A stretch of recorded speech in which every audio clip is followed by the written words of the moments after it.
Try it right now. Go ahead, take your finger and tickle your own ribs. Nothing happens. You can tickle a friend until they scream. You can tickle a stranger until they beg you to stop. But the moment you turn that same finger on yourself, the laughter dies. The squirming stops, your body goes completely, suspiciously calm. And if you've ever thought about why, really thought about it, you've probably shrugged and moved on. It's just one of those things, a silly little glitch in being human. But it's not a glitch. It is one of the most important survival mechanisms your brain has ever built. And the reason you can't tickle yourself is the exact same reason you don't fall over when you walk. The same reason you can catch a ball, and the same reason, millions of years ago, your ancestors didn't get eaten in their sleep. Today, I'm going to show you the hidden machine inside your head that makes this possible. And by the end, you'll realize something unsettling. The reason you can't tickle yourself is proof that you are not fully in control of your own mind. Something else is running the show. Let's find out what. To understand why you can't tickle yourself, you first have to understand what a tickle actually is, because there are two of them, and your brain treats them like they come from different planets. The first kind is light, a feather brushing your arm, a bug crawling on your skin. Scientists call this knismesis. It doesn't make you laugh. It makes you itch. It makes you flinch. It sends a sharp little alarm through your nervous system that says, something is on you, get it off. The second kind is the one you know. The heavy, rib-cracking, breath-stealing kind, fingers digging into your sides. This one is called gargalesis, and this is the one that makes you laugh until you cry. The one that makes you kick and squeal and lose all control. Now, here's the first strange thing. Both of these tickles travel through your skin, through your nerves, into your spinal cord, and up into your brain. The physical signal is almost identical whether someone else is doing it or you are. So the mystery is not in your skin. The mystery is in your brain. Somewhere between the touch and the laugh, when you do it to yourself, your brain hits a kill switch. The question is, who flips the switch and why? For a long time, nobody knew. It was just a party trick, a curiosity, until a group of neuroscientists decided to put people inside a brain scanner and tickle them, and what they found changed everything. When someone else tickles you, two regions of your brain light up like fireworks. One is the somatosensory cortex, the part that processes touch.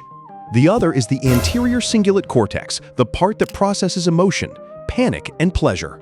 Both fire at once, touch plus emotion. That combination is the tickle, that is the laugh, but when you tickle yourself, something remarkable happens. The touch region still lights up. Your brain knows you're being touched, but the emotion region, it barely flickers.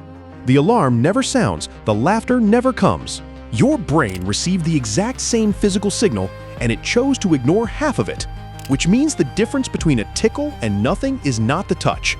The difference is whether your brain was surprised. Let that sink in. A tickle is not a sensation. A tickle is a surprise. Now, why would your brain care so much about surprise? Why would it build an entire system just to cancel out the things it already knows are coming? To answer that, we have to leave the lab and go back to the savannah.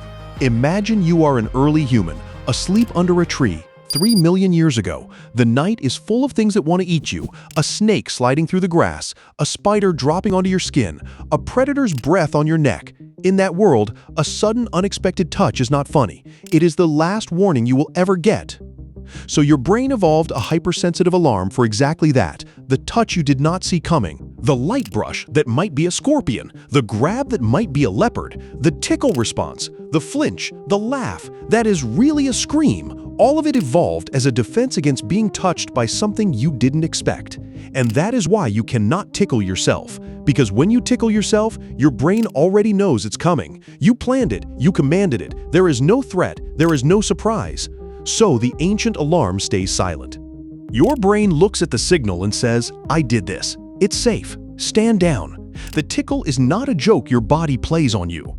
The tickle is your immune system for danger, disguised as laughter. But here is where it gets even deeper, because your brain doesn't just cancel the tickle, it actively predicts it. Inside your head right now there is a small structure at the base of your brain called the cerebellum. Its job is to predict the consequences of your own movements. Every time you move your hand, the cerebellum sends a message to the rest of your brain that says, heads up, I'm about to do this. Don't panic. It's me. Scientists call this a forward model, a copy of your command, sent in advance to cancel out the sensation of your own action. This is why you can't tickle yourself. The cerebellum predicts the touch, and it tells the alarm system to shut up before the touch even lands. You are literally preempting your own sensation.